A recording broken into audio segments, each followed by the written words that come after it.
Oui, naturellement, je suis pour cette délibération, parce que vous savez mon intérêt pour l'hydrogène. Certains pourraient s'interroger sur l'aspect juridique. Est-ce que c'est à nous, collectivités, ou seulement aider le privé à développer ça? Moi, je pense que les deux peuvent s'associer. On l'a entendu ce matin, beaucoup de possibilités de trouver l'énergie entre les réseaux de chaleur, le nucléaire, l'éolien, le solaire, etc., etc. Et pour ce qui concerne les véhicules, camions, voitures, bus, etc., il n'y a actuellement que 3 sources d'énergie: les énergies fossiles, l'électrique par batterie et l'espérance du hydrogène. Il faut être prudent dans les assurances qu'on affirme parfois sur les véhicules. Vous savez qu'il y a eu récemment une analyse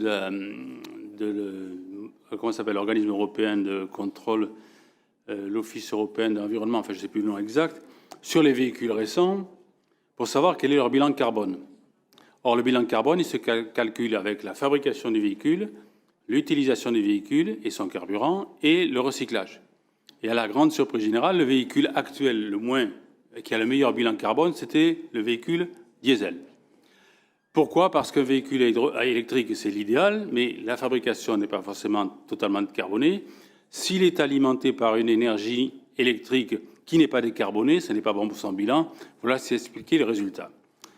Partant de là, il y a également le problème de la recharge. Actuellement, on sait que la recharge du véhicule électrique est trop longue. Il y aura le problème de personnes chez elles qui habitent au premier étage, deuxième étage et qui n'auront pas de prise de batterie directement, de prise de recharge, pardon, à côté de chez elles. Et ensuite, ce temps de recharge qui représente 20 minutes est toujours un handicap. Dont la nécessité de trouver une autre solution, totalement décarbonée. L'hydrogène, qui a une mauvaise rentabilité aujourd'hui, on en est conscient, qui est cher, mais c'est vrai aussi de l'alimentation bio, qui est plus chère. Donc ça ne nous empêche pas de nous engager dans cette voie. Et puis, quand on dit que ce n'est pas forcément une solution qui est rentable aujourd'hui, je rappellerai qu'il y a un siècle, le gaz d'éclairage dans les villes, vous savez comment il a été fait? On brûlait du charbon. Puis là-dessus, on a trouvé des nappes de gaz, on a développé tout ça. Or, aujourd'hui, il y a 3 ou 4 ans, des expérimentations intéressantes, notamment au Mali et à Oman. C'est-à-dire que les chercheurs ont trouvé des nappes d'hydrogène. Au Mali, c'est intéressant parce qu'ils ont alimenté un petit village à côté depuis 3 ans. Ils se sont rendus compte que la nappe ne diminue pas en pression, ce qui semblerait montrer que cet hydrogène naturel décarboné, hydrogène vert, peut se régénérer. Il y a d'autres recherches qui sont faites le long de tous notamment dans l'océan, au niveau comment ça s'appelle, alors je cherche le mot géographique, toutes les dorsales volcaniques, c'est fait par les États-Unis, par la Grande-Bretagne, par la Russie. Donc il y a des espérances là aussi de trouver du gaz naturel. Mais en dehors de ça, il nous reste la fabrication. Et c'est là qu'on arrive au sujet de la libération. Il y a beaucoup d'entreprises dans le monde qui se lancent dans cette recherche et fabrication d'hydrogène. Il y a, rappelez-vous, Toyota va vendre 80 000 véhicules dans le monde l'an prochain. Attention à ce que vend Toyota, parce qu'il vend beaucoup de véhicules au Japon, dont l'hydrogène est fabriqué en Australie avec des centrales à charbon. C'est pour ça qu'il faut être prudent dans ces certitudes que j'évoquais. Il y a 110 000 véhicules qui rouleront en camion en 2025. Il y a des bus, des trams, des bennes et 2 roues.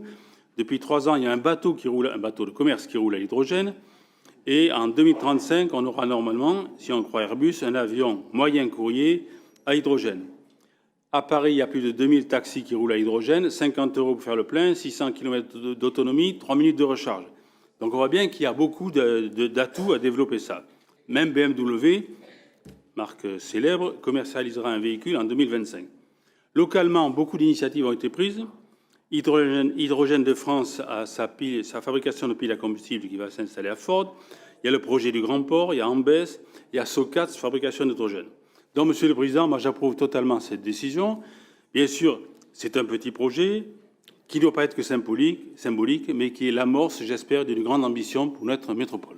Donc je suis très favorable à cette délibération.